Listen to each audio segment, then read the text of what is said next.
स्वार्थी यानी कि स्वयं का अर्थ, जो इंसान स्वयं का अर्थ जानना चाहता है, जो खुद को समझना चाहता है, क्या वो इंसान आपकी नजर में गलत है? हम जब भी किसी को स्वार्थी कहते हैं तो उसका मतलब तो यही होता है कि वो आदमी स्वयं का अर्थ समझना चाहता है। तो फिर वो गलत कैसे हुआ? स्वार्थी शब्द दुनिया की नजर में, समाज की नजर में एक अलग ही नजरिए से समझा जाता है। अक्सर हम अपने आसपास ऐसे बेहद से लोगों को देखते हैं जो स्वभाव से बहुत अच्छे प्रतीत होते हैं, यानी कि सब लोगों की मदद करते हैं, सबसे अच्छा व्यवहार रखते हैं। लेकिन इसके साथ हमने ये भी देखा होगा कि ऐसे लोग जो स्वभाव के अच्छे होते हैं, दूसरों की मदद करते हैं, वो दुखी भी ज्यादा रहते हैं। और जो लोग स्वार्थी होते हैं वो फलते फूलते चले जाते हैं। तो ऐसे में परमात्मा की सत्ता पर उंगली उठाना निश्चित है। लेकिन अगर ये सत्य है तो हमें कौन सा मार्ग अपनाना चाहिए? क्या हम भी दूसरों के जैसे बन जाएं? पता नहीं आप में से कितने लोग ये मानते हैं कि अच्छे लोग जीवन में बहुत दुखी रहते हैं, लेकिन इसके पीछे का सत्य क्या है? अगर हम इसके पीछे का सत्य नहीं जानेंगे, नहीं पहचानेंगे, तो कहीं ना कहीं हमारा अवचेतन मन भी बुराई की तरफ झुक जाएगा। इसीलिए अपने मन में ऐसे विचार पनपने से पहले इस बात की पूरी सच्चाई, पूरा निष्कर्ष निकाल लें, ताकि भविष्य में आपको अपने अच्छे होने पे पश्चाताप ना हो, दुख ना हो। आज की जो बौद्ध कहानी मैं आपको सुनाने वाला हूं, उसमें आपको 5 ऐसे तरीके पता चलेंगे जिसके माध्यम से अगर आप कर्म करते हैं तो आप अच्छे कर्म भी कर पाएंगे और दुखी भी नहीं होंगे। एक गांव में आनंद नाम का एक युवक रहता था। उसका भरा पूरा परिवार था। उसके 2 बच्चे थे, उसकी पत्नी थी, लेकिन उसके माता पिता इस दुनिया से चल बसे थे। इसीलिए पूरे परिवार की जिम्मेदारी उसी के कंधों पर थी। बच्चे अपनी पढ़ाई करते थे और उसकी पत्नी अपने घर गृहस्थी के कामों के साथ गाय, भैंस, बकरी इत्यादि का दूध बेचकर अपना घर चलाती थी और आनंद पहाड़ में पत्थर तोड़ने का काम करता था। बहुत ही मेहनत भरा काम था। पूरे दिन काम करता तो रात को थक कर घर पर वापस लौटता। लेकिन इतनी मेहनत करने के बाद भी अगर आनंद को गांव का कोई भी आदमी मदद के लिए बुलाता तो आनंद कभी भी मना नहीं करता था। उसके जीवन का एक ही सिद्धांत था, अगर मैं दूसरों की मदद करूंगा तो परमात्मा मेरा साथ देंगे, परमात्मा मेरे साथ कुछ बुरा नहीं होने देंगे। आनंद अपने इस सिद्धांत का पालन बहुत ही कड़ाई के साथ करता था। वह इस सिद्धांत पर इतना विश्वास करता था कि अगर कोई बाहर का आदमी उससे मदद मांग ले तो वो अपने घर का काम भी अधूरा छोड़कर उस आदमी की मदद करने के लिए पहुंच जाता था, जिसकी वजह से उसकी पत्नी बहुत परेशान रहती थी। वो अक्सर आनंद को समझाने की कोशिश करती थी कि सबसे पहले अपना काम, अपने परिवार को देखो। 2 बच्चे हैं हमारे और फिर भी तुम दूसरों के काम करने में लगे रहते हो। अरे अपने घर को तो संभालो। अपना घर संभाल नहीं रहा, दूसरों की मदद करने चले हैं। और जब ऐसी ऐसी बातें आनंद के कानों में पड़ती तो उसके हृदय में कांटा चुभने लगता था और उन दोनों में लड़ाई झगड़ा शुरू हो जाता था। अक्सर उनके लड़ाई झगड़े का यही सबसे बड़ा कारण होता था। लेकिन ना तो आनंद अपने आप को बदल पाया और ना ही उसकी पत्नी ने उसको समझाना कभी बंद किया। इसी वजह से आए दिन उनके घर में क्लेश होता रहता था। जहां तक उस गांव वालों की बात थी तो वो आनंद के स्वभाव को जानते थे और वो जानबूझकर जो काम आसान भी होता था, जो उनके सामर्थ्य में भी होता था, उस काम के लिए भी वो आनंद को बुलाते थे ताकि उन्हें कम मेहनत करनी पड़े। कहने का अर्थ ये है कि गांव वाले आनंद की इस शिष्टाचार का फायदा उठाते थे, लाभ उठाते थे और सब पीछे से उसका मजाक उड़ाते थे, उसे बेवकूफ कहते थे। ऐसे ही समय भी तरह और एक दिन आनंद की पत्नी बहुत ज्यादा बीमार पड़ गई। आनंद से जो कुछ भी सेवा हो सकती थी उसने वो सब अपनी पत्नी के लिए किया। उसने गांव के वैद्य को बुलाकर अपनी पत्नी की जांच करवाई, लेकिन ये रोग उस वैद्य की पकड़ के बाहर था। इसीलिए उस वैद्य ने कहा कि तुम अपनी पत्नी को नगर में जाकर किसी बड़े वैद्य को दिखाओ तो तुम्हारी पत्नी की जान बच सकती है। जल्द से जल्द नगर पहुंचने की व्यवस्था करो, नहीं तो तुम्हारी पत्नी के प्राण संकट में हो जाएंगे। ये सुनकर आनंद के पैरों तले जमीन फिसल गई। उसने ये नहीं सोचा था कि उसकी पत्नी के प्राण संकट में है। वो सोच रहा था कि कोई साधारण सा रोग होगा जिसका इलाज हो जाएगा। लेकिन जब उसने वैद्य की यही बात सुनी तो वो घबरा गया। अब पत्नी को नगर तक कैसे लेकर जाए, क्योंकि उसके पास इतना धन नहीं था कि वो अपनी पत्नी के लिए एक घोड़ा गाड़ी करके उसमें अपनी पत्नी को लिटाकर नगर में ले जा सके। उसकी पत्नी की हालत बिल्कुल चलने की भी नहीं थी, इसलिए उसे नगर पहुंचाने के लिए किसी घोड़ा गाड़ी की जरूरत थी। संयोग से उसके पड़ोसी धन्मू के पास एक घोड़ा गाड़ी थी। वो अक्सर व्यापार के लिए अपनी घोड़ा गाड़ी नगर में लेकर जाया करता था। इसीलिए आनंद के मन में विचार आया कि मैं धन्मू की घोड़ा गाड़ी ले सकता हूँ। मैं धन्मू की इतनी मदद करता हूँ, कभी उसके काम को नहीं टालता, तो वो तो मेरे काम को कभी मना ही नहीं कर सकता। और यही सोचकर वो घोड़ा गाड़ी लेने के लिए धन्मू के पास पहुंच जाता है। लेकिन धन्मू बहुत ही चालाक इंसान था। वो बिना किराए के अपनी घोड़ा गाड़ी अपने सगे संबंधियों के लिए भी नहीं ले जाता था, तो आनंद की तो दूर की बात रही। जब आनंद ने उससे घोड़ा गाड़ी के बारे में पूछा तो उसने ये कहकर उसका ये काम टाल दिया कि मेरे घोड़े बहुत ज्यादा बीमार हैं, वो शायद बच भी मुश्किल से पाएंगे। 5 दिनों से वो कुछ नहीं खा रहे, तो ऐसे में बेचारा घोड़ा गाड़ी लेकर कहा, नगर तक पहुंच पाएगा। हाँ, अगर तुम कुछ धन की व्यवस्था कर सकते हो तो मैं अपने एक मित्र की घोड़ा गाड़ी तुम्हारे लिए मंगवा सकता हूँ।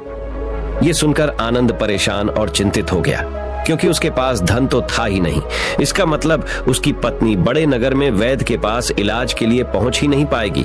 उलझन भरे हुए विचार लिए हुए जब आनंद वापस आ रहा तो उसने एक दिल दहलाने देने वाला दृश्य देखा। उसने देखा कि धन्मू के घोड़े, जो धन्मू के अनुसार बीमार थे और कुछ खा भी नहीं रहे थे, वहीं घोड़े गांव का ही एक युवक उसकी बाड़ से खोलकर बाहर ला रहा था और गाड़ी में उसको जोत रहा था।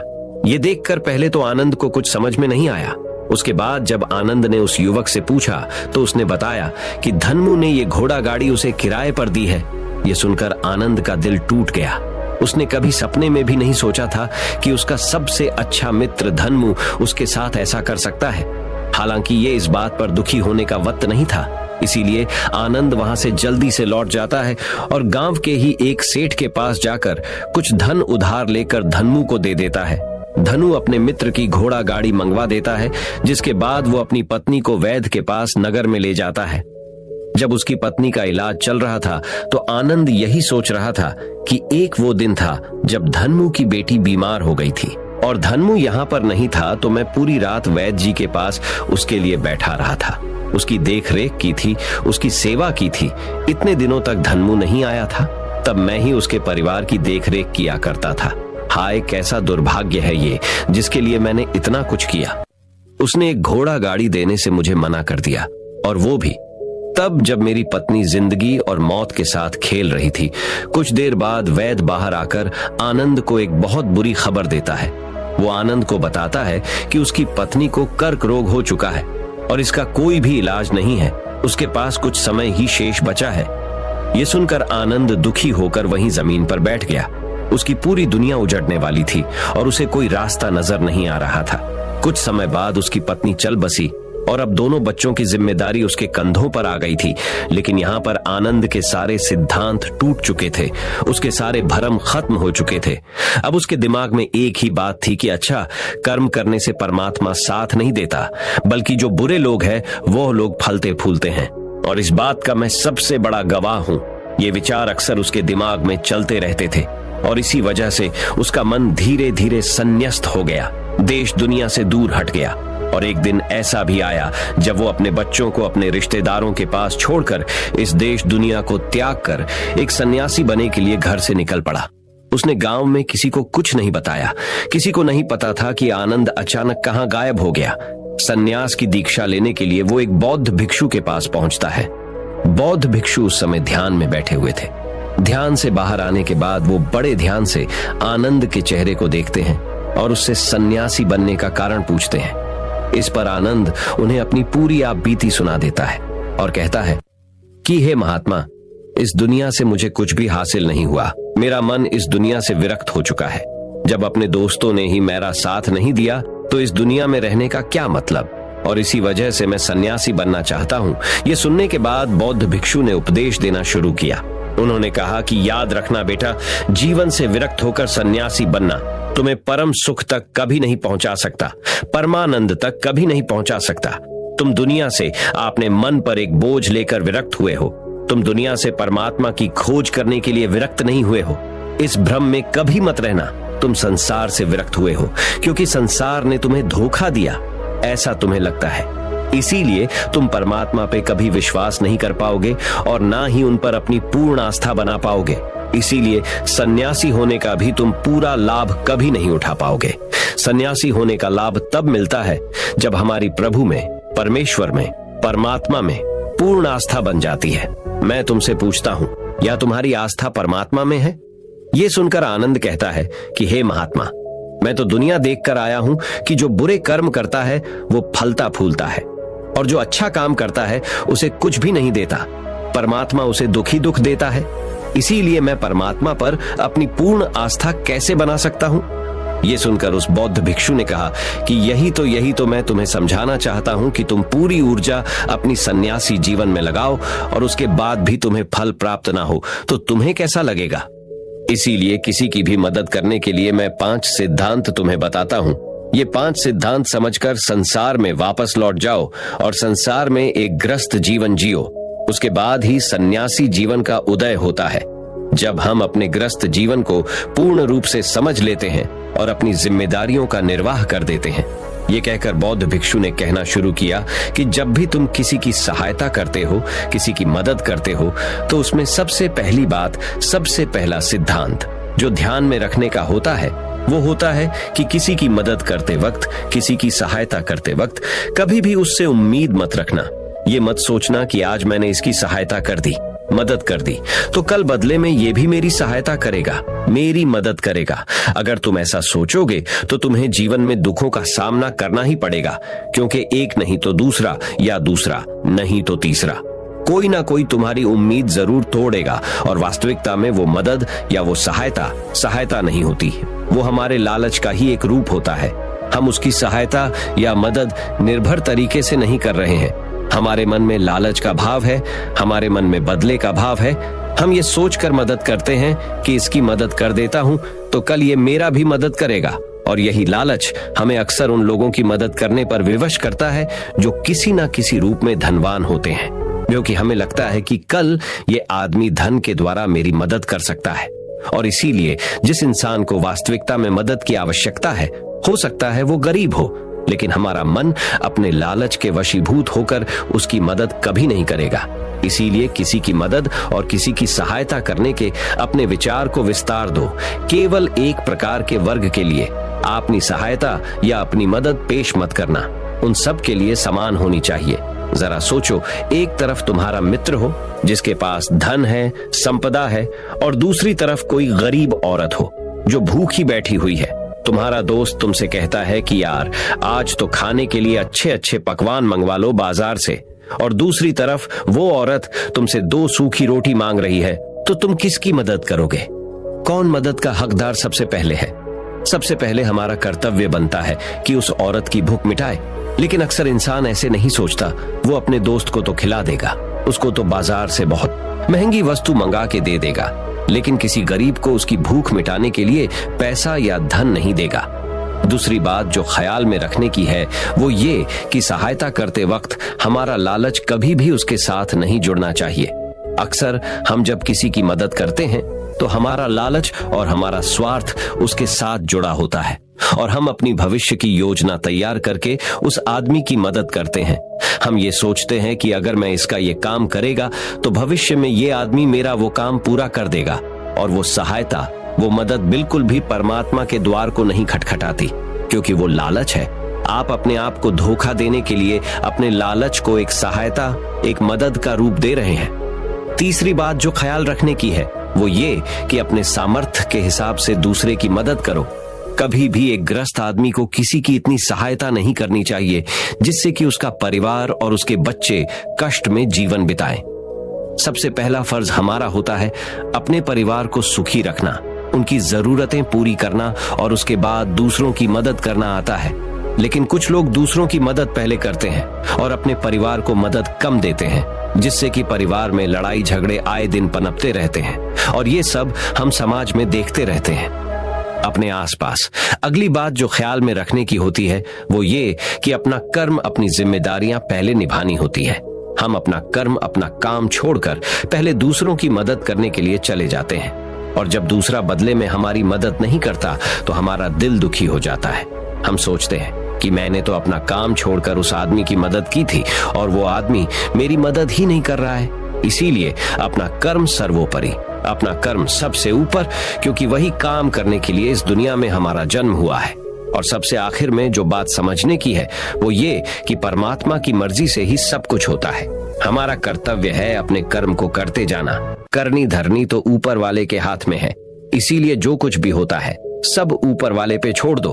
अगर तुम्हें कोई धोखा भी देता है तो ये समझ के चलो कि वो सब ऊपर वाले की करनी होती है।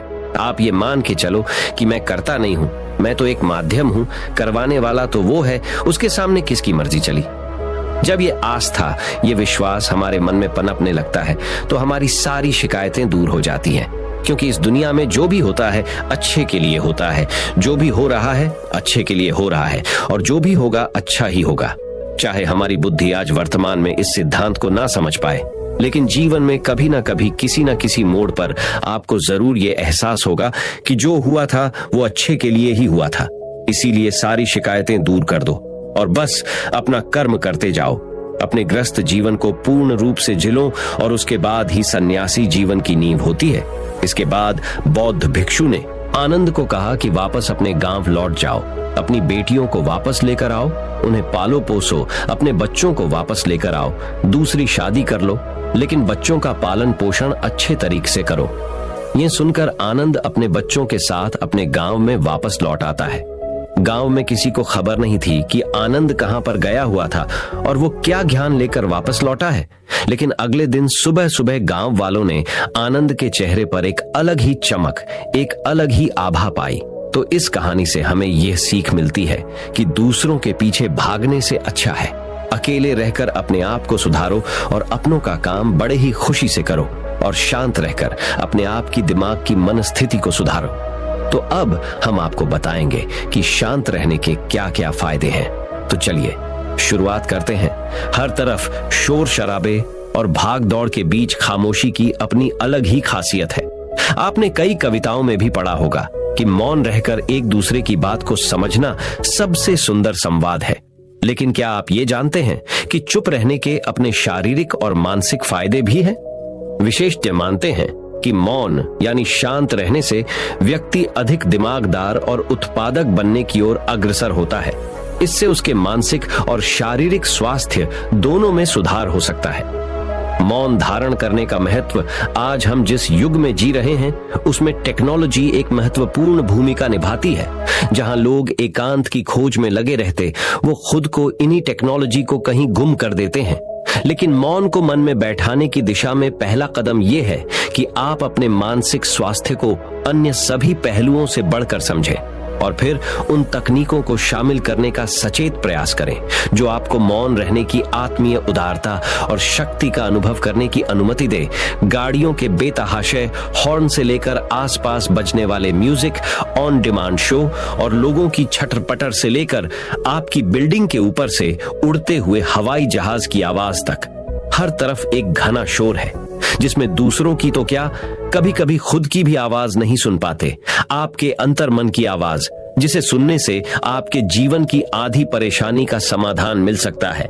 वैज्ञानिक प्रमाणों के अनुसार यह हमारे स्वास्थ्य के लिए बहुत अच्छी बात है कि लेकिन शांत रहना ब्लड प्रेशर कम कर सकता है, एकाग्रता और ध्यान में सुधार ला सकता है, परेशान करने वाले विचारों को शांत कर सकता है, मस्तिष्क के विकास को बढ़ावा दे सकता है, कोर्टिसोल को कम कर सकता है, अंदर की रचनात्मकता को बढ़ावा मिलता है, अच्छी नींद को बढ़ावा मिलता है, दिमागी रूप से स्वस्थ महसूस कर सकते हैं।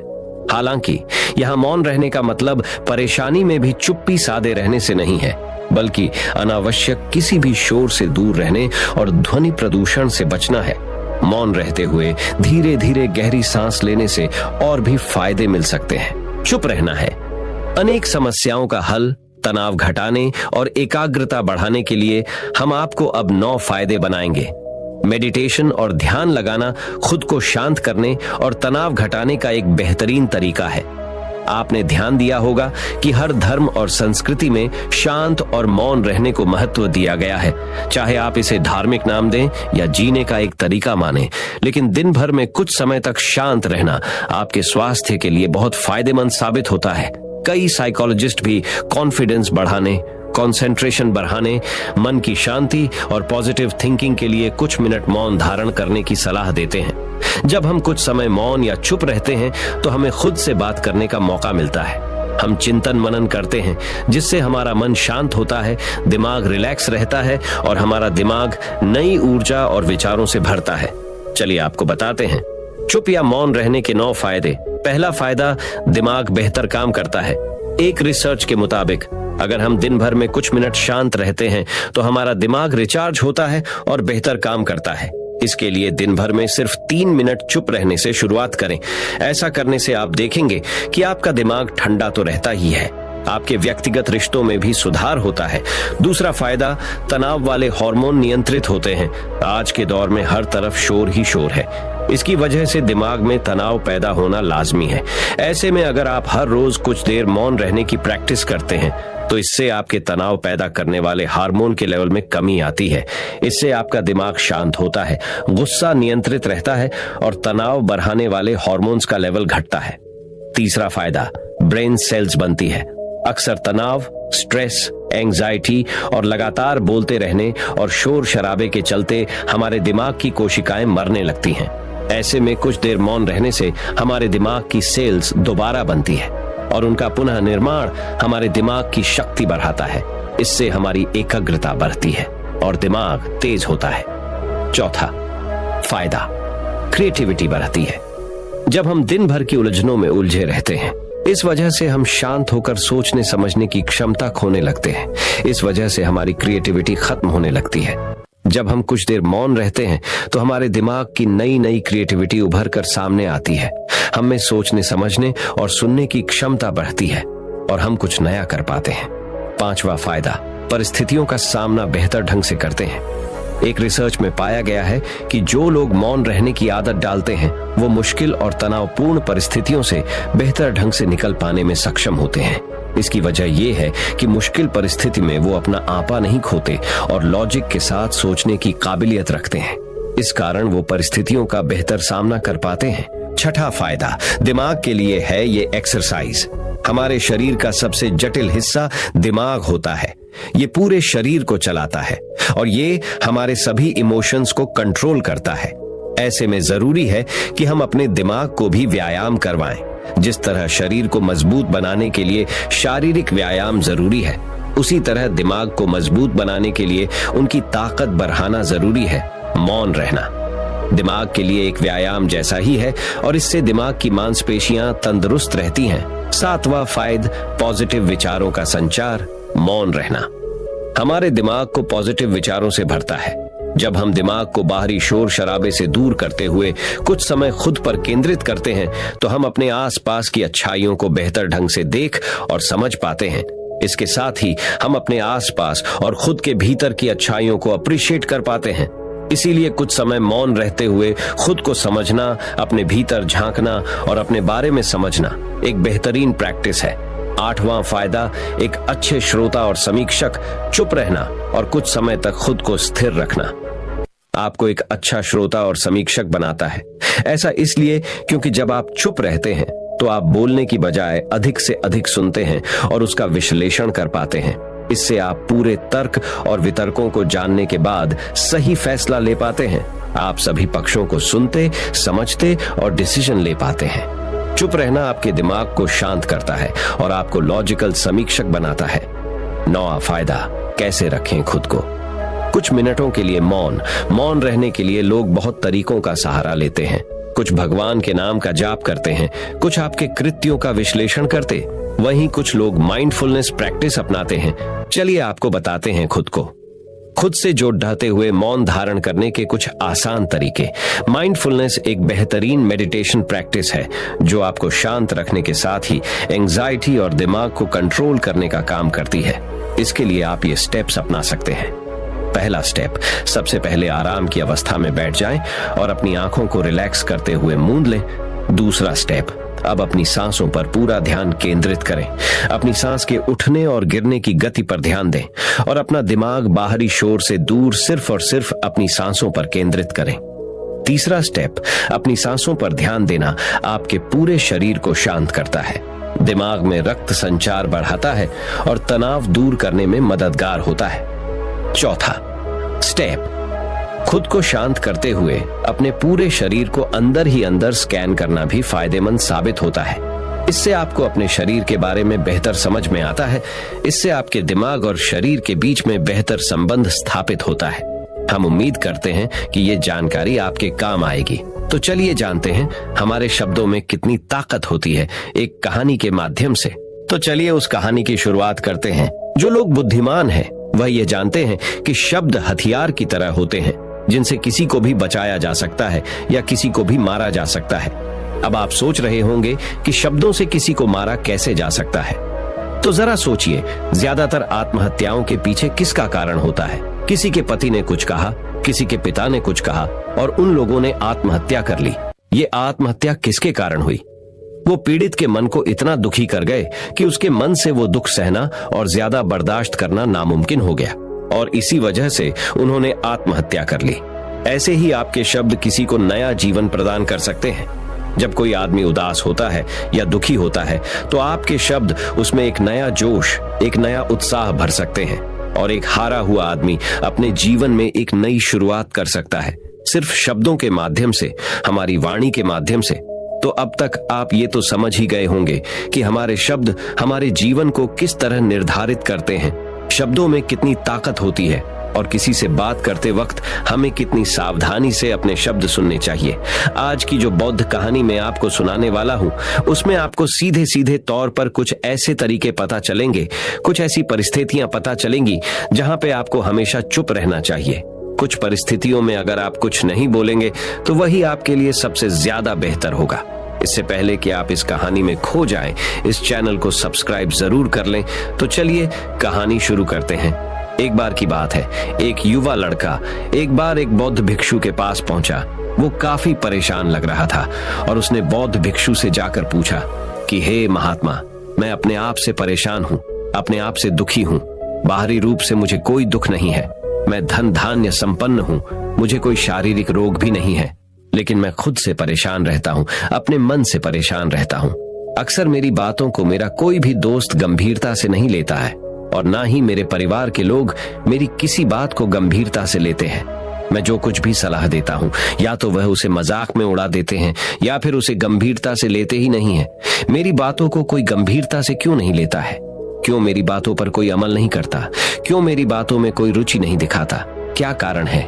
कृपया मुझे बताने का कष्ट करें और मेरे मन के इस दुख को दूर करें। ये सुनकर बौद्ध भिक्षु ने कहा कि आज सुबह मैं चालित ध्यान करके वापस आ रहा था। रास्ते में कुछ कौवे कांव कांव कर रहे थे और वहीं पर जब मैं चलता हुआ कुछ दूर आया तो मुझे एक मोर की मधुर आवाज सुनाई दी। ये सुनकर अचानक मेरे मन में ख्याल आया कि कौवे कितना कांव कांव करते हैं, कितना बोलते रहते हैं, लेकिन कोई भी प्राणी कौवे की आवाज को पसंद नहीं करता। मोर हमेशा सही परिस्थिति के हिसाब से बोलता है। जब भी बारिश होने वाली होती है और बादल गरजते हैं और बारिश होने की आशंका होती है, ऐसे में मोर अपनी मधुर आवाज में गाता है जो सभी को प्रिय होता है, सभी को अच्छा लगता है।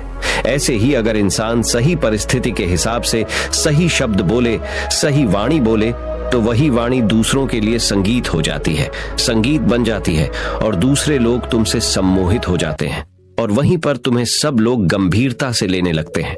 और दूसरी तरफ अगर तुम यूं ही बेफिजूल ऐसे ही बोलते रहते हो, बिना किसी बात के बोले चले जाते हो, तो फिर तुम्हें कोई गंभीरता से नहीं लेता। तुम उस कौवे की भांति हो जाते हो जिसकी वाणी कोई पसंद नहीं करता और बाद में तुम्हें दुख होता है कि तुम्हें कोई गंभीरता से क्यों नहीं लेता। इसीलिए अपने शब्दों को बेहद बुद्धिमानी के साथ इस्तेमाल करना सीखो। अगर तुम नहीं सीखोगे तो समाज में तुम्हें कोई सम्मान या कोई गंभीरता से नहीं लेगा। ये सुनकर वो युवा लड़का बोला कि हे महात्मा, मैं जानता हूं कि मैं ज्यादा बोलने की बीमारी से ग्रस्त हूं, मुझे इतना नहीं बोलना चाहिए, लेकिन मैं अपने आप पे काबू नहीं रख पाता और ना ही मैं इतना बुद्धिमान हूं कि मैं अपने शब्दों को नाप तोल कर बोल सकूं। मैं तो किसी से बात करते वक्त इतना सोचता भी नहीं कि मुझे अपने शब्द किस तरह इस्तेमाल करने हैं। कृपया करके कुछ ऐसी परिस्थितियां बता दीजिए जहां पर मुझे कम बोलना है या फिर बोलना ही नहीं है, हमेशा चुप रहना है। अगर आप मेरा ऐसे मार्गदर्शन कर सकते हैं तो मेरा जीवन आसान हो जाएगा और मुझे ज्यादा दिमाग या अपनी बुद्धि लगाने की भी जरूरत नहीं पड़ेगी। ये सुनकर बौद्ध भिक्षु ने मुस्कुराते हुए कहा कि बेटा, वैसे तो इंसान को हर परिस्थिति में सोच समझकर ही बोलना चाहिए, लेकिन अगर वो हमेशा होश में नहीं रह पाता है, ध्यान में नहीं रह पाता है, तो मैं तुम्हारे दैनिक जीवन की कुछ ऐसी परिस्थितियां बता रहा हूं जहां पर तुम्हें हमेशा चुप रहना है। अगर तुम ऐसी जगहों पर कुछ बोलोगे तो जहां तुम्हारा अपमान ही होगा या फिर तुम्हें कोई गंभीरता से नहीं लेगा। सबसे पहली जगह है, या यूं कहे ऐसी परिस्थिति जहां पर इंसान को हमेशा चुप रहना चाहिए, वो है जब किसी ऐसे विषय के बारे में बातचीत हो रही हो जिसके बारे में आपको कोई जानकारी ही नहीं है। तो ऐसी परिस्थिति में व्यर्थ में बीच में टांग अड़ाना, अपना ज्ञान देना, व्यर्थ का ज्ञान, आपको कुछ पता नहीं है लेकिन फिर भी आप अपना ज्ञान देने के लिए उत्सुक हैं, तो ऐसी जगह पर आपका अपमान ही होगा। जरा तुम खुद सोचो, जब कोई बीमार आदमी अपनी बीमारी के बारे में चर्चा कर रहा हो और आपको उस बीमारी के बारे में कोई भी ज्ञान नहीं है, लेकिन फिर भी आप व्यर्थ में, बेकार में उसे ऐसी ऐसी औषधियों बता रहे हैं जिनका उसकी बीमारी से कोई तालमेल ही नहीं है, तो ऐसे में आप अपनी प्रतिष्ठा अपने हाथों से खो रहे होते हैं और आपको पता ही नहीं होता। ऐसी परिस्थिति में आदमी को हमेशा सुनना चाहिए। ध्यान से सुनना भी एक कला होती है। अगर आप सुनने का दिखावा करेंगे तो कहीं ना कहीं सामने वाले आदमी को ये एहसास हो जाता है कि ये मेरी बात पूरे ध्यान से नहीं सुन रहा है। इसीलिए जब आपको किसी विषय के बारे में पूरी तरह से जानकारी ना हो तो वहां पर केवल अपने कान लगाना ही ज्यादा महत्वपूर्ण होता है, ज्यादा जरूरी होता है। आप उस इंसान की बातें ध्यान से सुन सकते हैं और इसी बीच आप दोनों के बीच एक संबंध पैदा होगा और उस संबंध सच्चा होगा क्योंकि आपने उसके बात को बड़े ही ध्यान से सुना है और इस बात का पता सामने वाले को भी होता है। तो हम बिना कुछ बोले सिर्फ सुनने मात्र से किसी को अपना दोस्त बना लेते, अपना मित्र बना सकते हैं। इस बात को हमेशा ध्यान में रखना।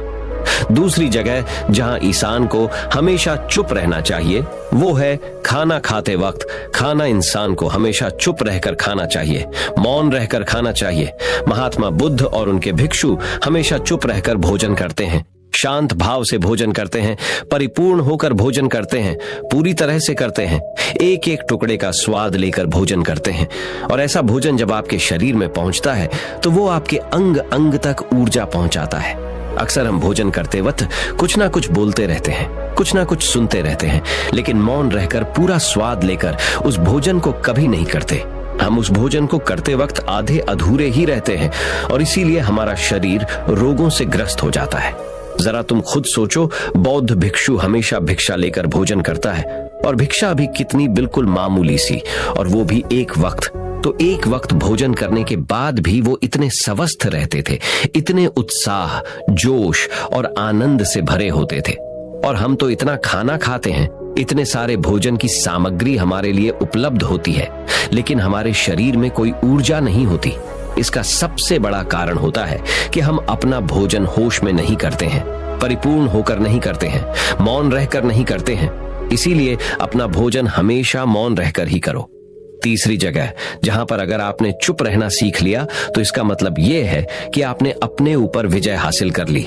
जी हाँ, गुस्से में शांत रहना या चुप रहना इतना आसान नहीं होता है। अक्सर हम गुस्से से भरकर कुछ ऐसे शब्द या अपशब्द बोल जाते हैं जिसका पछतावा हमें हमेशा बाद में होता रहता है। लेकिन जुबान से निकला हुआ शब्द वापस नहीं हो सकता, उस शब्द को मिटाया भी नहीं जा सकता। अब वो जिंदगी भर हमारे दामन से जुड़ चुका है और वो गुस्से में बोला गया। अब शब्द हमारे मन को समय समय पर बेचैन करता रहता है, दुखी करता रहता है। लेकिन गुस्से के वक्त चुप रहना सीखना भी एक बहुत बड़ी कला होती है। गुस्से में आदमी का अपने ऊपर काबू कहां रहता है, अपनी इंद्रियों को वश में कहां रख पाता है। इसीलिए इस कला को आप तभी सीख सकते हैं जब आप गुस्सा भी होश में रहकर कर पाए। जब भी आपको गुस्सा आए, आपके दिमाग में सिर्फ एक ही बात आए कि मुझे चुप रहना है, मुझे किसी से कुछ गाली गलौच नहीं करना, किसी को कोई अपशब्द नहीं बोलना। और जब ये विचार गुस्से के साथ जुड़ जाता है और धीरे धीरे ये आदत बन जाता है तो आप अपने गुस्से को भी काबू में करना सीख जाते हैं। जब भी कभी गुस्सा आए तो किसी को कुछ बोलने की बजाय कुछ शारीरिक व्यायाम करना शुरू कर, उछलना, भागना, दौड़ना, जिम करना, कुछ भी। आप ऐसा व्यायाम कर सकते हो जिसमें आपका शरीर थक जाए।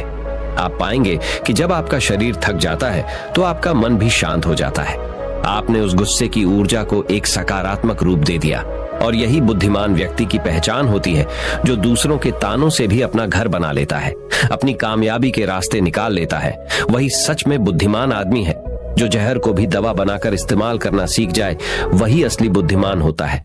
चौथी जगह जहां आप चुप रहेंगे तो आपके लिए वही सबसे ज्यादा बेहतर होगा, वही आपको सम्मान दिलाएगा। चौथी जगह है जब चार लोग आपस में बैठकर बातें कर रहे हो, कोई बैठक कर रहे हो, तो वहां पर जब चार लोग बात कर रहे होते हैं तो चारों लोग एक साथ तो बात कर नहीं सकते। एक बार में एक व्यक्ति बोलेगा और तीन सुनेंगे, तभी वो बैठक कामयाब हो पाएगी, तभी वो चर्चा सही रूप में आगे बढ़ पाएगी। लेकिन अगर कोई आदमी ऐसा बैठा हुआ है जो बीच में ही दूसरे की बात काटकर अपनी बात को ऊपर रखना चाहता है, तो ऐसे में वो चर्चा या वो बैठक आपको कहीं नहीं पहुंचाएगी और चारों लोगों के बीच आप सबसे मूर्ख कहलाओगे। अगर आपको अपनी बात कहनी है तो सामने वाले को अपनी बात पूरा करने दो, उसके बाद अपने विचार रखो। यही एक भद्र पुरुष या फिर कहीं अच्छे आदमी की पहचान होती है।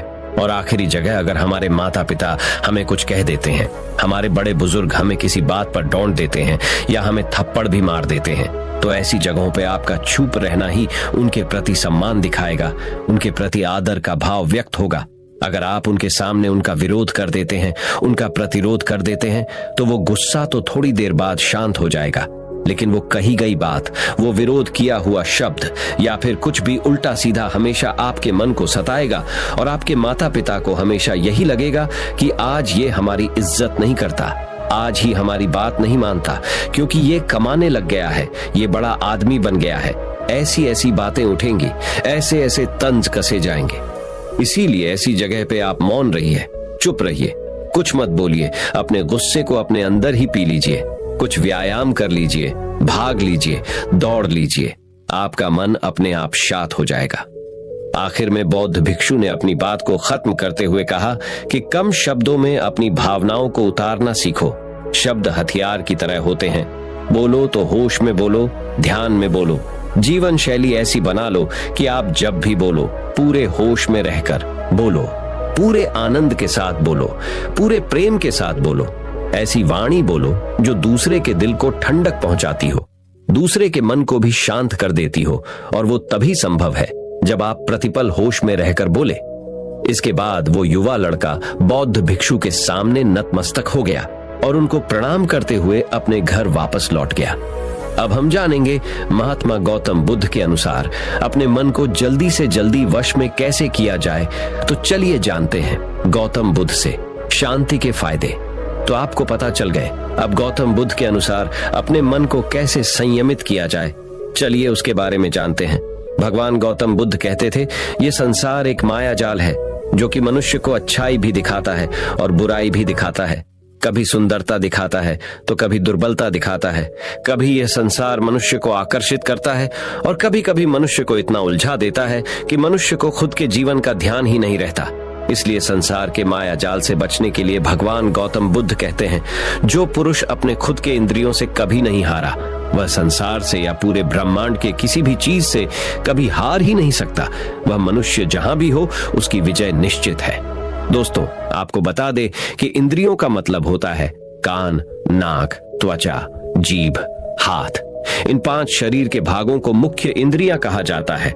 इन इंद्रियों को जो पुरुष या स्त्री अपने मन से संयमित कर पाते हैं, वह पुरुष या स्त्री बड़ी ही आसानी से संसार के महासागर को पार कर लेते हैं। यानी कि किसी भी चीज से वह आकर्षित नहीं होते और अपना कर्म बड़े ही विश्वास के साथ करते रहते हैं। ऐसे ही मनुष्य संसार में या इस लोक में या परलोक में बार बार विजयी होते रहते हैं। तो चलिए जानते हैं कि हमारे मन को कैसे वश में किया जाए ताकि हम इस संसार के माया जाल में फिर से ना फंसे। भगवान गौतम बुद्ध कहते हैं, मन को वश में करने के लिए सबसे पहले आपको यह जानना होगा कि आपके शरीर से श्रेष्ठ आपकी इंद्रियां होती हैं। आपकी इंद्रियों से श्रेष्ठ आपका मन होता है और आपके मन से श्रेष्ठ आपकी बुद्धि होती है और अंततः बुद्धि से श्रेष्ठ आपका आत्मा होता है और आत्मा से भी श्रेष्ठ परमात्मा होते हैं, यानी भगवान होते हैं। तो अगर आपके मन को वश में करना है तो सबसे पहले आपकी बुद्धि में यह विचार करें कि मैं आज से बुरे कामों के बारे में सोचूंगा भी नहीं और मेरे अच्छे काम विश्वास से करता रहूंगा। दोस्तों, अगर आप बुरी आदतों के बारे में सोचोगे ही नहीं तो वह आदतें आपकी बुद्धि पर हावी नहीं होगी और आप कभी गलत काम नहीं करोगे। तो सबसे पहली बात तो यह है कि अपने बुद्धि में से बुरी आदतों को निकाल दो और अपनी बुद्धि में जो भी आपका काम है उस काम के बारे में विचार डालना शुरू कर दो। फिर आपकी बुद्धि आपके मन को आपके काम के बारे में संदेश देगी और मन सभी इंद्रियों को वश में करके आपके काम के ऊपर लगा देगा। तो इसी तरह से करते करते आपका मन एक दिन अवश्य ही वश में हो जाएगा, और जिस व्यक्ति का मन वश में हो जाता है उस व्यक्ति के मन में हमेशा ही भगवान वास करते हैं। तो देखा दोस्तों, मन को वश में करने के लिए सबसे पहले आपको अपनी बुद्धि को अपने काम के बारे में ज्ञान देना होगा, और बुद्धि में से बुरी आदतों को बिल्कुल निकलना होगा, यानी कि उनके बारे में सोचना ही छोड़ना होगा। तब जाकर आप अपने मन को वश में अवश्य ही कर पाओगे, और जब आप आप अपने मन को वश में कर लोगे, तब आपके लिए सुख दुख सर्दी गर्मी और मान अपमान सब एक जैसा होगा, और आप इस दुनिया के माया से परे हो जाओगे। आपको कोई भी चीज आकर्षित नहीं कर पाएगी, उल्टा आपसे ही लोग आकर्षित होंगे, और आप जैसा भी काम करते हैं लोग भी आपको देखकर वैसा ही काम करेंगे, और लोगों को आप एक आकर्षित और बुद्धिमान मनुष्य लगोगे।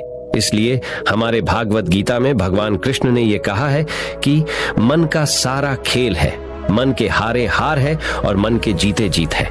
ऐसा ही हमारे भगवान बुद्ध ने और ना जाने कितने सफल लोगों ने कहा है। भगवान बुद्ध ने कहा है कि जिसने अपने मन को वश में कर लिया है उसकी जीत को देवता भी हार में नहीं बदल सकते हैं। अर्थात मन को वश में करने का नाम ही आत्म संयम है, जिसका अर्थ है अपने आप को वश में करना, अर्थात मन वचन और कर्म पर अधिकार प्राप्त करना, ताकि शरीर से कोई अशुभ कार्य न होने पाए, जिससे कोई अपशब्द न निकले और मन में कभी अशुभ विचार न उठने पाए। यदि मनुष्य अपनी इंद्रियों का प्रयोग उचित ढंग से करता है तो ही उस मनुष्य को दूसरों को ज्ञान देने का अधिकार है। यदि उसका अपने मन पर अधिकार नहीं है, उचित और अनुचित का ज्ञान नहीं है, तो वह मनुष्य के पद से गिरकर अन्य योनियों में गिने जाने योग्य हो सकता है। एक कथन है कि हम जैसा सोचते हैं वैसा ही बन जाते हैं। वास्तव में यह विचार नहीं अपितु विचारों का संसार है। हमारी सोच और विचारों का प्रभाव हमारे मन पर गहरा असर छोड़ देता है। मनुष्य के मन में विचार ही बार बार उभर कर आते हैं, जो मनुष्य को दिशा देने का काम करते हैं। विचार ही मस्तिष्क को गति प्रदान करते हैं, और गलत विचार क्रोध की ओर जाने को विवश करते हैं। यह हमारी भूल है कि हम सोचते हैं कि वचनों की कोई शक्ति नहीं है। संसार में जो भी हुआ, जो भी हो रहा है और जो भी होगा, सब हमारे कर्म के प्रभाव से हुआ है, और जो हो सकता है और आगे जो होगा वह कर्म की शक्ति से होता है, वह विचारों की शक्ति होती है। यदि हमारे अंदर आत्म संयम नहीं है तो आत्मिकता का धन हमारे हाथ नहीं आ सकता है। हम इंद्रियों के जाल में फंसकर पहले तो निर्मल होंगे, फिर अपमानित होते हुए पहले अपना अनिष्ट करेंगे और फिर किसी और का करेंगे। ये सच है कि जो लोग दूसरों के लिए सोचते हैं उनका मन विश्वासपूर्ण विचारों का स्रोत है। इसलिए यदि बुराई से बचना हो तो अपनी दिशा को भलाई की और मोद्धा देना चाहिए।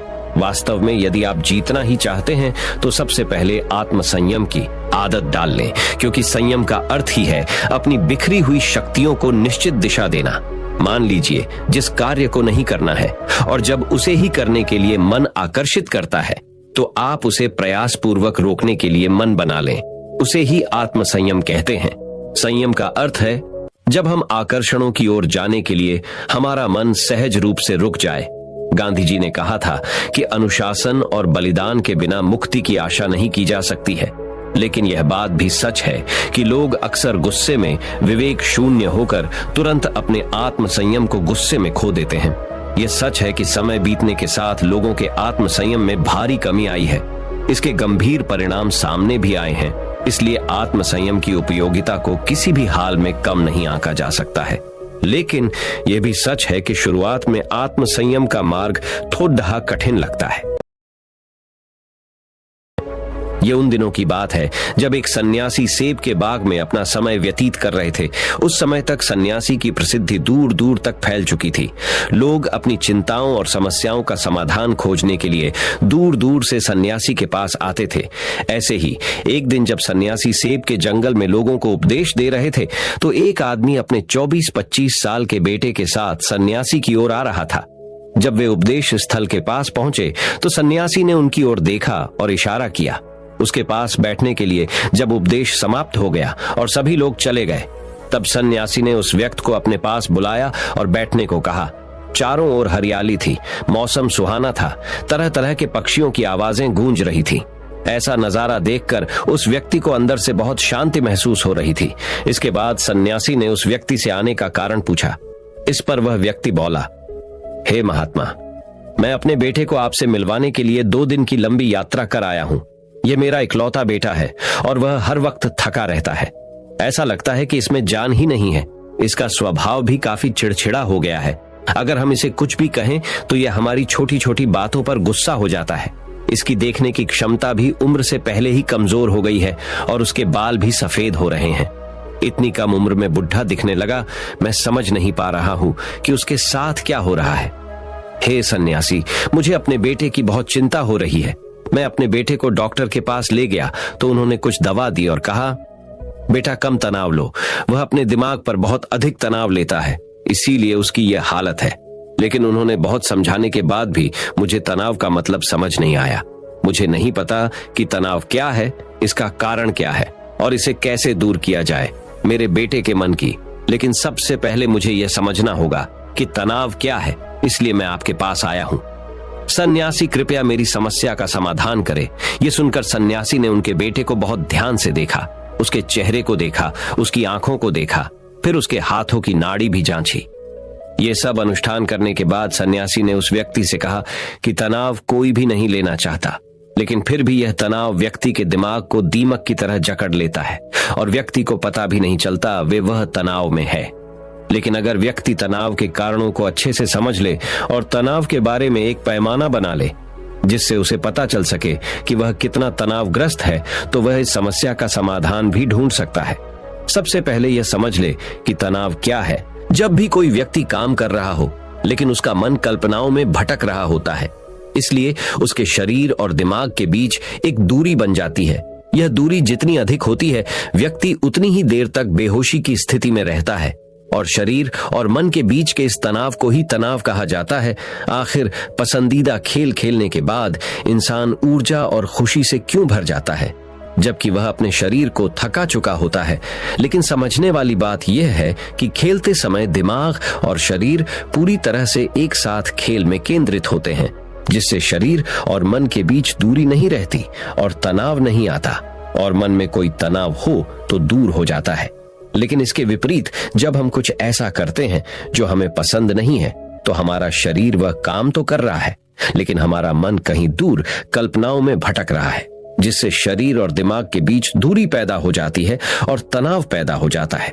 इसीलिए ऐसा करना चाहिए, एक समय में केवल एक ही काम करना चाहिए और अपने शरीर और दिमाग की सारी शक्ति उसी एक काम में लगानी चाहिए, ताकि व्यक्ति के अंदर तनाव पैदा न हो। सबसे प्रमुख कारणों में से पहला है अति महत्वाकांक्षी होना। महत्वाकांक्षी होना अच्छी बात है, लेकिन क्या आपने कभी गौर किया है कि उस आदमी का एक लक्ष्य कभी पूरा नहीं होता? उसका एक लक्ष्य पूरा नहीं होता कि वह दूसरे की ओर भागने लगता है। अगर दूसरा पूरा हो जाता है तो फिर तीसरे की, और इस प्रकार वह गोल गोल घूमता रहता है अपने जीवन में अपने लक्ष्य को प्राप्त करने के लिए। इसीलिए जो व्यक्ति अधिक महत्वाकांक्षी होता है, जो बड़े लक्ष्य निर्धारित करता है, वह कभी भी वर्तमान में नहीं रह सकता। उसका दिमाग हमेशा भविष्य की योजना बनाने में व्यस्त रहता है। उसका शरीर वर्तमान में रहता है, लेकिन उसका दिमाग भविष्य में रहता है, जिससे इंसान के शरीर के बीच दूरियां पैदा हो जाती हैं और वह तनावपूर्ण जीवन जीने लगता है। सन्यासी के मुख से यह बात सुनकर लड़के ने सन्यासी से कहा कि इसका मतलब है कि हमें लक्ष्य नहीं बनाना चाहिए, क्योंकि लक्ष्य निर्धारित करना भी महत्वाकांक्षा है। इसी बहाने सन्यासी ने कहा कि जीवन में लक्ष्य रखना कोई गलत बात नहीं है, लेकिन समस्या तब उत्पन्न होती है जब हम अपना सारा ध्यान उस लक्ष्य को प्राप्त करने के परिणाम पर केंद्रित कर देते हैं। व्यक्ति को वर्तमान में जीना चाहिए, एक लक्ष्य निर्धारित करें और उस लक्ष्य को प्राप्त करने के लिए कड़ी मेहनत करते रहें। लेकिन साथ ही आपको यह भी ज्ञान होना चाहिए कि आप अभी भी वर्तमान में जी रहे हैं और वर्तमान सत्य है। सन्यासी ने आगे कहा कि ईर्ष्या तनाव का एक और बड़ा कारण है। जब कोई व्यक्ति ईर्ष्या और ईर्ष्या से भर जाता है तो उसका मन अंदर ही अंदर सड़ने लगता है। ईर्ष्या एक आंतरिक घाव है, यानी मन का घाव। इंसान के शरीर का घाव तो ठीक हो सकता है, लेकिन मन का घाव कभी नहीं भर सकता। इसलिए कभी भी दूसरों की उन्नति और खुशी से ईर्ष्या नहीं करनी चाहिए, क्योंकि ईर्ष्या तनाव का कारण बनती है।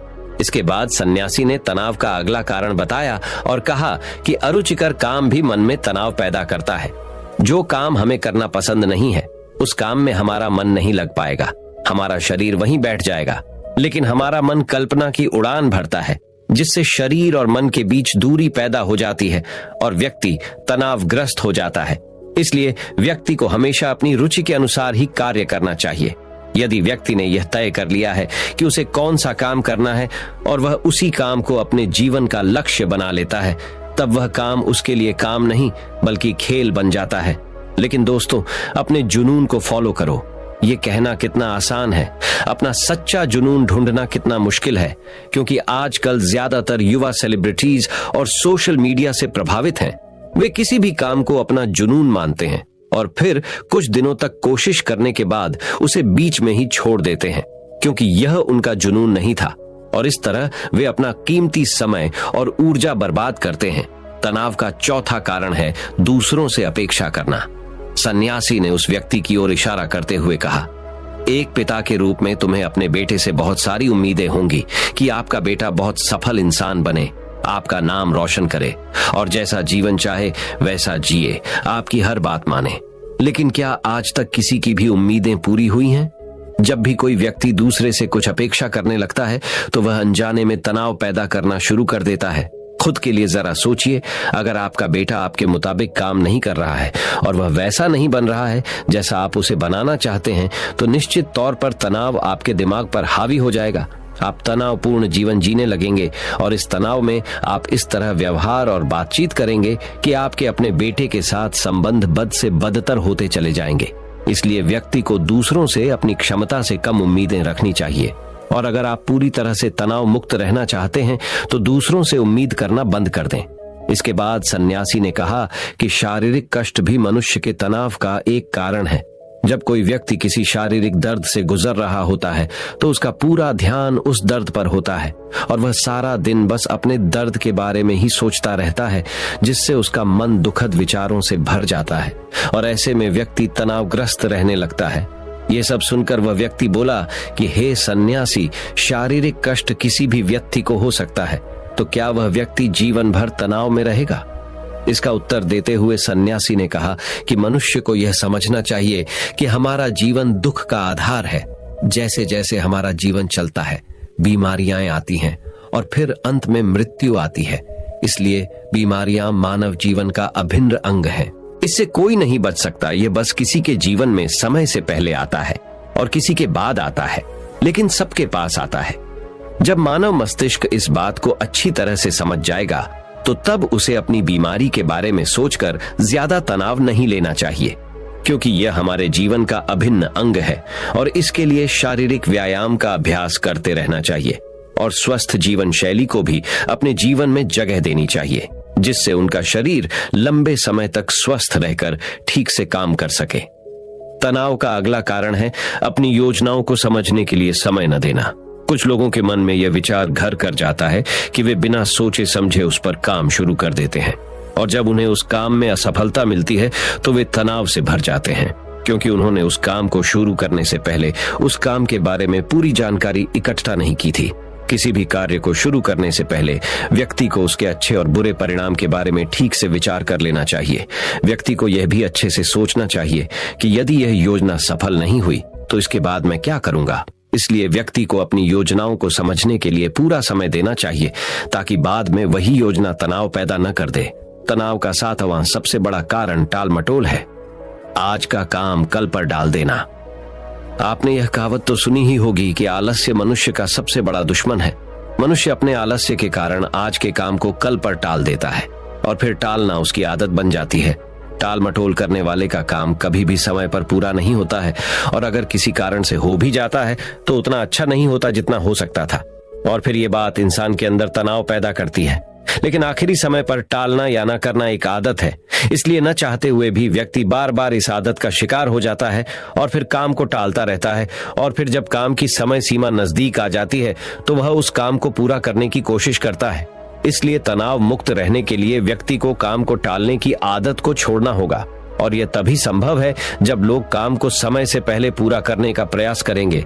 तनाव का आखिरी और सबसे बड़ा कारण है ज्यादा सोचना। लगातार सोचना भी एक बीमारी है और यह उन लोगों में सबसे ज्यादा पाई जाती है जो कल्पनाएं करते हैं, जो अतीत की घटनाओं के बारे में सोचते रहते हैं और जो भविष्य के बारे में बेतहाशा सोचते रहते हैं।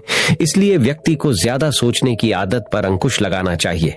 उसे जितना हो सके खुद को काम में व्यस्त रखने की कोशिश करनी चाहिए और प्रतिदिन ध्यान के अभ्यास को अपने जीवन का हिस्सा बनाएं। सन्यासी के मुख से ये सभी बातें सुनकर वह व्यक्ति हाथ जोड़कर बोला, हे सन्यासी, मेरा बेटा अभी सिर्फ 20 साल का है और उसे इतनी समझ भी नहीं है कि वह सभी बातों का पालन कर सके। कृपया तनाव दूर करने का कोई आसान तरीका बताएं, तावे मेरा बेटा भी उसे अपना सके और तनाव मुक्त रह सके।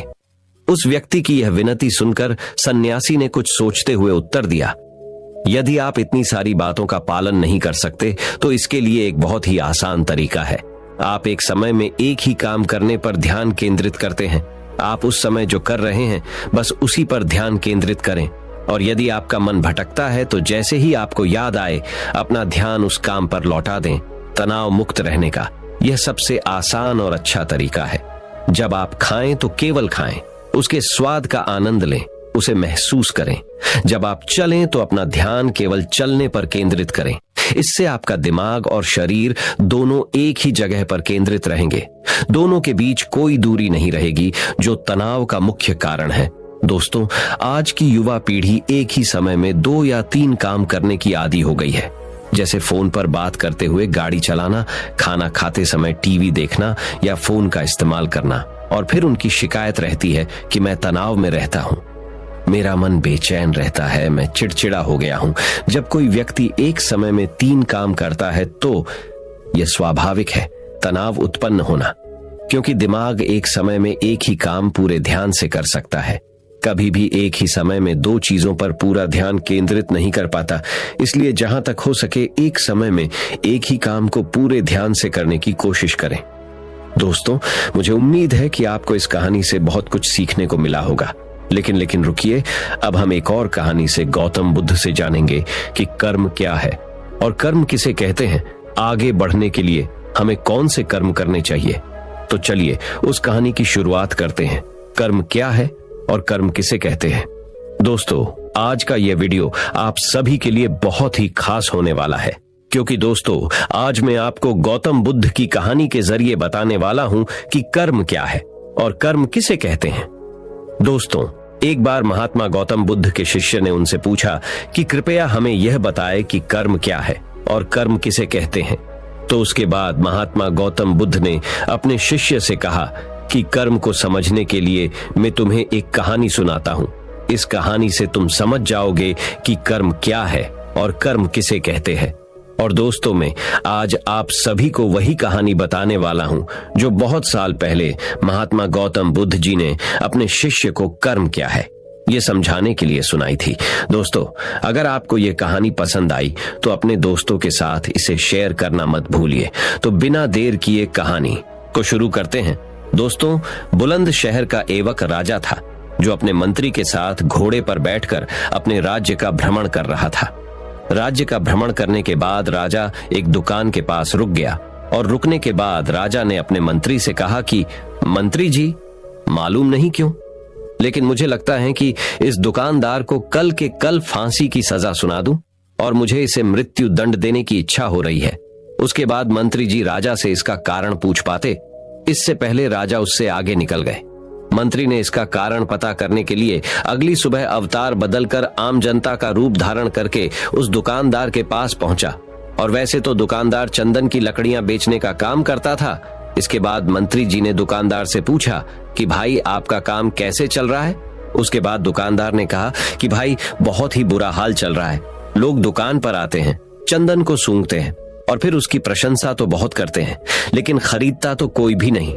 और उसने आगे बताया कि मैं सिर्फ इसी इंतजार में हूं कि कब हमारे राज्य के राजा की मृत्यु हो जाए और उनके अंतिम संस्कार के लिए मेरे दुकान से बहुत सारी चंदन की लकड़ियां खरीद लिया जाए और शायद वहां से मेरे चंदन की लकड़ियां बेचने के व्यापार में थोड़ी बढ़ोतरी हो जाए और मेरा व्यापार भी अच्छा हो जाएगा। दोस्तों, इसके बाद मंत्री को सब बात समझ में आ गई कि यही वो नेगेटिव यानी नकारात्मक विचार है जिसने राजा के मन को भी नकारात्मक बना दिया है। दोस्तों, वह मंत्री बहुत ही बुद्धिमान और होशियार था। तो इसीलिए उसने सोचा कि मैं थोड़ी बहुत इस दुकानदार से चंदन की लकड़ियां खरीद लेता हूं। और उसके बाद उस मंत्री ने उस दुकानदार से पूछा कि क्या मैं आपके दुकान से थोड़ी बहुत चंदन की लकड़ियां खरीद सकता हूं। दुकानदार ये सुनकर बहुत खुश हो गया और उसने सोचा कि चलो, इतने समय से कुछ भी नहीं बिक रहा था। और उसके बाद उस दुकानदार ने कुछ चंदन की लकड़ियों को अच्छी तरह से पैक करके उस मंत्री जी को दे दिया। दोस्तों, उसके बाद मंत्री ने अगली सुबह राजा के दरबार में पहुंच गया और उसने राजा से कहा कि राजा, वो जो दुकानदार है ना, उसने कुछ चंदन की लकड़ियां आपके लिए तोहफे के रूप में भेजी है। ये बात सुनकर राजा बहुत खुश हुआ और मन ही मन सोचने लगे कि मैं बेकार में ही उस दुकानदार के बारे में गलत सोच रहा था। और उसने उन चंदन की लकड़ियों को हाथ में ले लिया और उसने उन चंदन की लकड़ियों को बहुत ही अच्छी तरह से सूंघ लिया और उसमें से बहुत ही अच्छी सुगंध आ रही थी। दोस्तों, राजा इससे बहुत ही ज्यादा खुश हुए और उसके बाद राजा ने अपने मंत्री के हाथों उस दुकानदार के लिए कुछ सोने के सीखे भेज दिए गए। उसी आम जनता का रूप धारण करके मंत्री जी अगली सुबह उस दुकानदार के पास चले गए और उसने वह सोने के सीखों को उस दुकानदार को दे दिया। दोस्तों, उसके बाद दुकानदार बहुत खुश हुआ और मन ही मन उसने सोचा कि मैं बेवजह अपने राज्य के राजा के बारे में गलत सोच रहा था। राजा तो बहुत ही ज्यादा दयालु है। और यहीं पर महात्मा गौतम बुद्ध जी ने कहानी को खत्म किया। ये कहानी जब खत्म हुई तब गौतम बुद्ध ने अपने शिष्यों से कहा कि अब आप बताएं कि कर्म क्या होता है।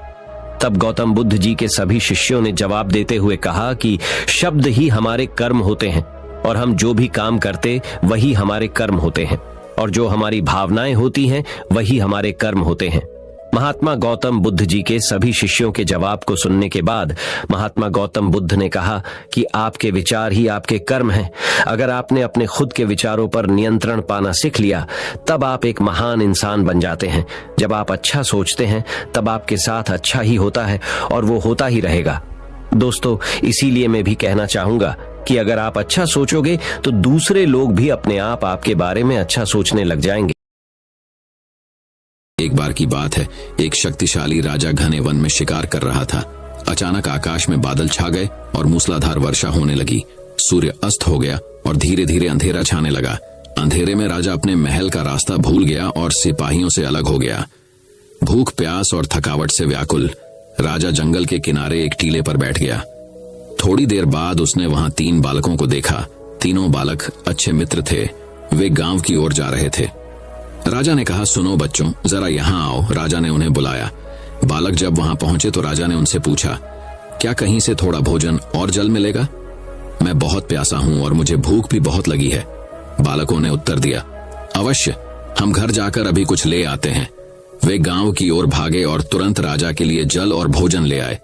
राजा बच्चों के उत्साह और प्रेम को देखकर बहुत प्रसन्न हुआ। राजा बोला, प्यारे बच्चों, तुम लोग जीवन में क्या करना चाहते हो? मैं तुम सबकी सहायता करना चाहता हूँ। कुछ देर सोचने के बाद एक बालक बोला, मुझे धन चाहिए। मैंने कभी 2 समय की रोटी नहीं खाई है, कभी सुंदर वस्त्र नहीं पहने हैं, इसलिए मुझे केवल धन चाहिए। राजा मुस्कुराकर बोले, ठीक है, मैं तुम्हें इतना धन दूंगा कि जीवन भर सुखी रहोगे। यह शब्द सुनते ही बालकों की खुशी का ठिकाना न रहा। दूसरे बालक ने बड़े उत्साह से पूछा, क्या आप मुझे एक बड़ा सा बंगला और घोड़ा गाड़ी देंगे? राजा ने कहा, अगर तुम्हें यही चाहिए तो तुम्हारी इच्छा भी पूरी हो जाएगी। तीसरे बालक ने कहा, मुझे न धन चाहिए न ही बंगला गाड़ी, मुझे तो आप ऐसा आशीर्वाद दीजिए जिससे मैं पढ़ लिख कर विद्वान बन सकूं और शिक्षा समाप्त होने पर मैं अपने देश की सेवा कर सकूं। तीसरे बालक की इच्छा सुनकर राजा बहुत प्रभावित हुआ। उसने उसके लिए उत्तम शिक्षा का प्रबंध करवाए। ये परिश्रमी बालक था, इसलिए दिन रात एक करके उसने पढ़ाई की और बहुत बड़ा विद्वान बन गया। और समय आने पर राजा ने उसे अपने राज्य में मंत्री पद पर नियुक्त कर लिया। एक दिन अचानक राजा को वर्षों पहले की उस घटना की याद आई। उन्होंने मंत्री से कहा, वर्षों पहले तुम्हारे साथ जो 2 और बालक थे, अब उनका क्या हालचाल है? मैं चाहता हूं कि एक बार फिर मैं एक साथ तुम तीनों से मिलूं, अतः तुम कल अपने उन दोनों मित्रों को भोजन पर आमंत्रित कर लो। मंत्री ने उन दोनों को संदेशा भिजवा दिया और अगले दिन सभी एक साथ राजा के सामने उपस्थित हो गए। आज तुम तीनों को एक बार फिर साथ देखकर मैं बहुत प्रसन्न हूं। इसके बारे में तो मैं जानता हूं, पर तुम दोनों अपने बारे में बताओ। राजा ने मंत्री के कंधे पर हाथ रखते हुए जिस बालक ने धन मांगा था वह दुखी होते हैं बोला, राजा साहब, मैंने उस दिन आपसे धन मांगकर बड़ी गलती की। इतना सारा धन पाकर मैं आलसी बन गया और बहुत सारा धन बेकार की चीजों में खर्च कर दिया। मेरा बहुत सा धन चोरी भी हो गया और कुछ एक वर्ष में ही मैं वापस उसी स्थिति में पहुंच गया जिसमें आपने मुझे देखा था। बंगला गाड़ी मांगने वाले बालक भी अपना रोना रोने लगा। महाराज, मैं बड़े ठाठ से अपने बंगले में रह रहा था, पर वर्षों पहले आई बाढ़ में मेरा सब कुछ बर्बाद हो गया और मैं भी अपने पहले जैसी स्थिति में पहुंच गया। उनकी बातें सुनने के बाद राजा बोले, इस बात को अच्छी तरह गांठ बांध लो। धन संपदा सदा हमारे पास नहीं रहते, पर ज्ञान जीवन भर मनुष्य के काम आता है और उसे कोई चुरा भी नहीं सकता। शिक्षा ही मानव को विद्वान और बड़ा आदमी बनाती है, इसलिए सबसे बड़ा धन विद्या ही है। तो दोस्तों, अब चलिए बढ़ते हैं हमारी दूसरी कहानी की तरफ। दूसरी कहानी, इन 5 परिस्थितियों में चुप रहना सीखो। गुरु ने कहा, बेटा, ज्यादा वही इंसान बोलता है जिसे लगता है वह सब कुछ जानता है, पर जो इंसान यह मानता है कि वह बहुत ही थोड़ा जानता है और ऐसा बहुत कुछ है जो उसे सीखना है, तो वह कभी भी जरूरत से ज्यादा नहीं बोलता और ना ही बिना मांगे किसी को राय देता है। इसलिए पहले खुद के अंदर का ये अभिमान हटाओ कि तुम्हें सब कुछ पता है। शिष्य ने गुरु के सामने अपना सिर झुका दिया। गुरु ने कहा, तुम्हारे ज्यादा बोलने की आदत को मैं एक दिन में ही तो खत्म नहीं कर सकता। यह आदत तुम्हें खुद ही अपने अंदर धीरे धीरे कम करनी होगी, लेकिन तुम्हें यह जरूर बता सकता हूं कि किन मौकों पर तुम्हें शांत रहना चाहिए, ताकि तुम खुद को दुखी होने से और किसी बड़ी मुसीबत में पड़ने से बच सको। शिष्य गुरु की बातों से सहमति दिखाते हुए अपना सिर हाँ में हिला दिया। गुरु ने कहा, बेटे, इन 5 मौकों पर हर इंसान को अपना मुंह बंद रखना चाहिए। पहली स्थिति, जब तुम्हें लगे कोई तुम्हारे भावनाओं को तुम्हारे शब्दों से नहीं समझ सकता, उस समय तुम्हें चुप रहना चाहिए। अक्सर हम लोगों को अपनी दुख परेशानियां बताना शुरू कर देते हैं, जबकि हमारे आसपास रहने वाले ज्यादातर लोगों को इससे कोई मतलब नहीं कि हमारे जीवन में क्या गुजर रहा है। हर इंसान को केवल खुद से मतलब होता है। वह केवल खुद के बारे में बात करना चाहते हैं, वह केवल खुद की तारीफ सुनना चाहता है। उन्हें हमारे जीवन की परेशानियों से कोई मतलब नहीं और ना ही वह सुनना चाहते हैं। हो सकता है 1 या 2 बार वह तुम्हारी दुख भरी कहानी सुन भी ले, लेकिन उसके बाद तुमसे दूर भागना शुरू कर देंगे, क्योंकि कोई भी किसी दुखी और असहाय इंसान के साथ रहना पसंद नहीं करता। इसलिए कभी भी अपने कुछ करीबी मित्रों और परिवार वालों को छोड़कर किसी ऐसे इंसान को अपनी परेशानी ना बताएं जो तुम्हारे बातों को समझने के बजाय उनका मजाक बनाए या तुम्हारी मजबूरी का फायदा उठाए। दूसरी स्थिति, जब तुम्हें यह ना पता हो कि किसी विशेष मौके पर क्या बोलना है या किसी विशेष घटना के बारे में आधा अधूरा ही ज्ञान हो, तो ऐसे मौके पर तुम्हें चुप ही रहना चाहिए। ऐसा इंसान जो आधा अधूरा ज्ञान होने के बाद भी उस विषय में बात करता है, वह अक्सर ही मजाक का पात्र बनता है और कोई भी ऐसे इंसान को कभी गंभीरता से नहीं लेता। अपनी बात प्रभावशाली तरीके से वही इंसान रख सकता है जिसे उस घटना या विषय के बारे में गहराई से जानकारी है। इसलिए कभी भी आधी अधूरी और इधर उधर से मिलने वाली जानकारी के आधार पर लोगों से अपनी बात मनवाने की कोशिश ना करो। हालांकि दोस्तों, प्रभावशाली बातचीत करना और एक ऐसा इंसान बनना जिससे हर कोई बात करना चाहे, जिससे हर कोई सुनना चाहे, यह भी एक कला है जिसे हर इंसान सीख सकता है। आप भी सीख सकते हैं। तीसरी स्थिति, गुरु ने कहा, जब कोई इंसान तुम्हारे सामने किसी तीसरे इंसान की बुराई कर रहा हो, तब ऐसी परिस्थिति में तुम्हें चुप रहना चाहिए। तुम्हें कभी भी ऐसी नकारात्मक बातचीत का हिस्सा नहीं बनना चाहिए, क्योंकि आज जो इंसान तुम्हारे सामने किसी तीसरे इंसान की बुराई कर रहा हो, वही कल किसी और के सामने तुम्हारा भी बुराई करेगा। और इस बात की ज्यादा संभावना है कि आज तुमने अगर उसके हाँ में हाँ मिलाने के लिए तीसरे इंसान की जो बुराई की है, कल रिश्ते ठीक होने पर वो तीसरे इंसान से कहे कि तुमने उसके बारे में क्या क्या कहा था, तब आपकी क्या ही इज्जत रह जाएगी। विचार करो। इसलिए जब भी कभी कोई किसी तीसरे इंसान की बुराई करे या उसके गलत समय का मजाक उड़ाए, तो तुम्हें बस उसकी बातें सुन लेनी है। आपको अपनी कोई भी राय वहां नहीं रखनी है।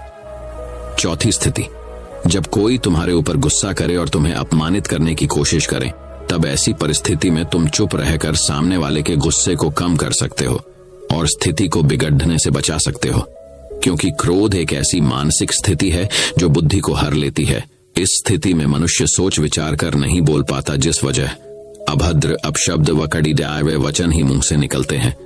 जब तुम सामने वाले के क्रोध का जवाब क्रोध से न देकर उस समय चुप रह जाते हो, तब यह बात उस क्रोध करने वाले इंसान के दिल में लगती है और गुस्सा कम होने पर उसे अपनी गलती पर पछतावा होता है। लेकिन तुम्हारा हर परिस्थिति में चुप रहना भी ठीक नहीं है। अगर कोई गलत कर रहा हो तो तुम्हें उसका जवाब भी देना है। हर बार तुम्हारा मौन रहना सामने वाले की गलत हरकतों व उद्दंडताओं को बढ़ावा देने जैसा होगा। लेकिन कुछ लोग ऐसे होते हैं जिन्हें हमारा चुप रहना उन्हें हमारी कमजोरी प्रतीत होती है।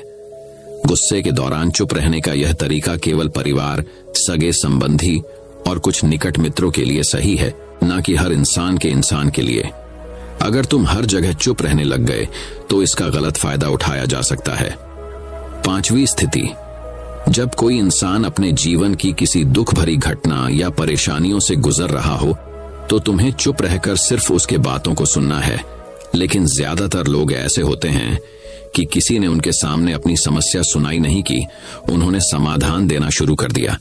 जबकि कोई इंसान अपना समझकर ही हमसे अपनी परेशानी साझा कर रहा होता है, ना कि वो आपसे किसी सुझाव की उम्मीद से बता रहा होता है।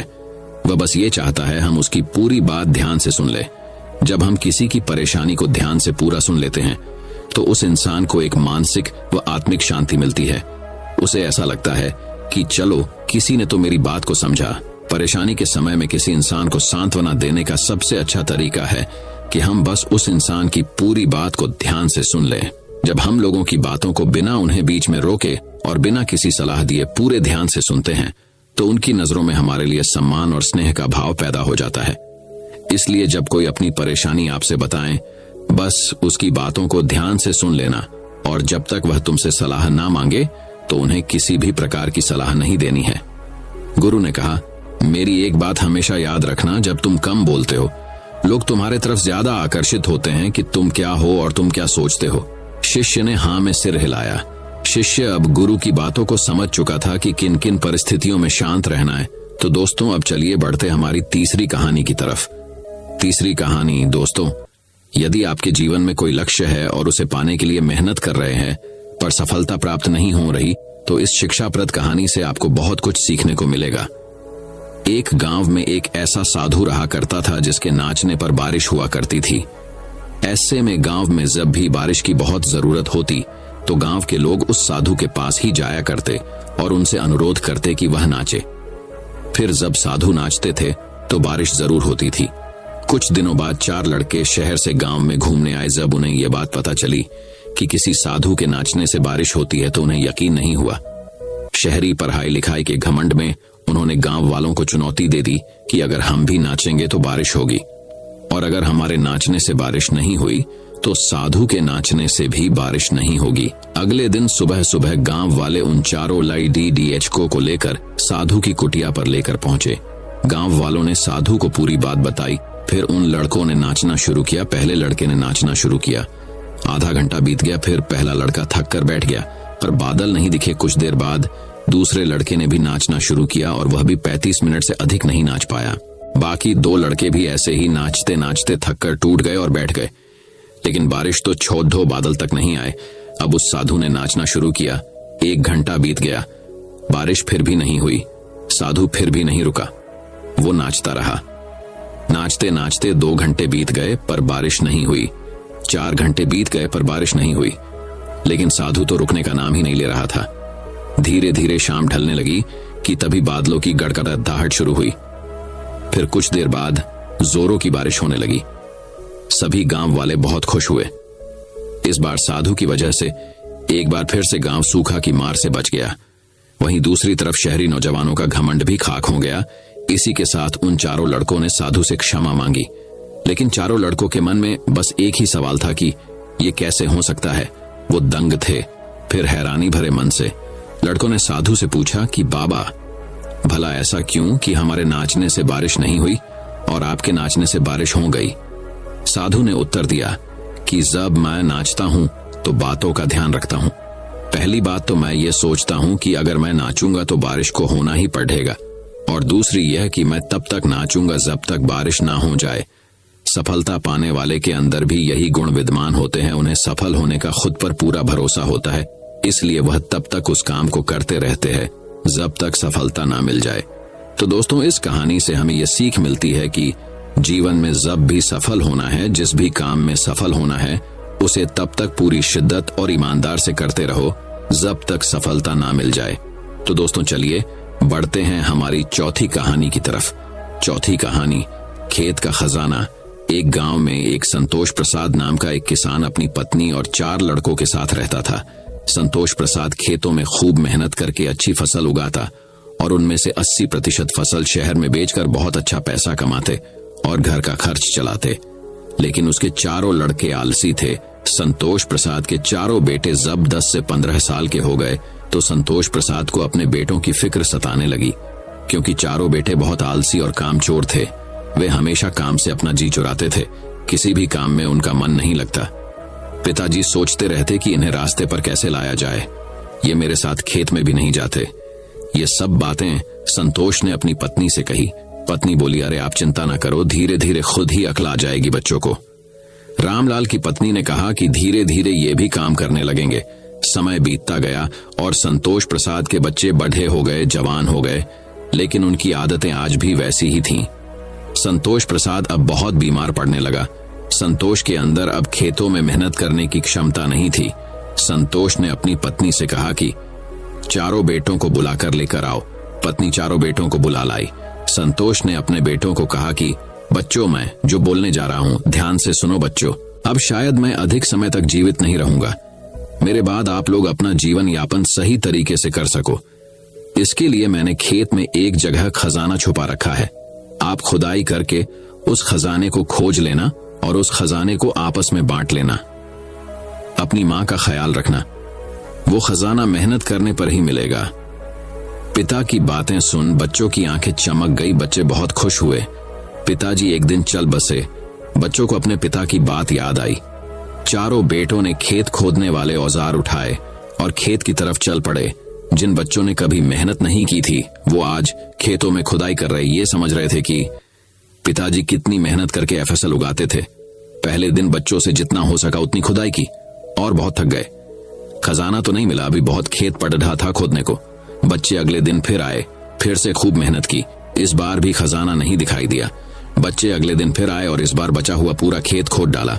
खजाना ना मिलने पर बच्चे निराश होकर माँ के पास आए और बोले कि माँ, पिताजी ने झूठ बोला था, हमने सारा खेत खोद डाला, जोत डाला, लेकिन खजाना तो मिला ही नहीं। माँ बोली, नहीं नहीं बेटा, ऐसा मत बोलो, पिताजी कभी झूठ नहीं बोल सकते। उनकी बातों का मतलब आप लोग नहीं समझे, क्योंकि वो मुझसे बोले थे कि खजाना एफएसएल पकने के बाद ही दिखाई देता है।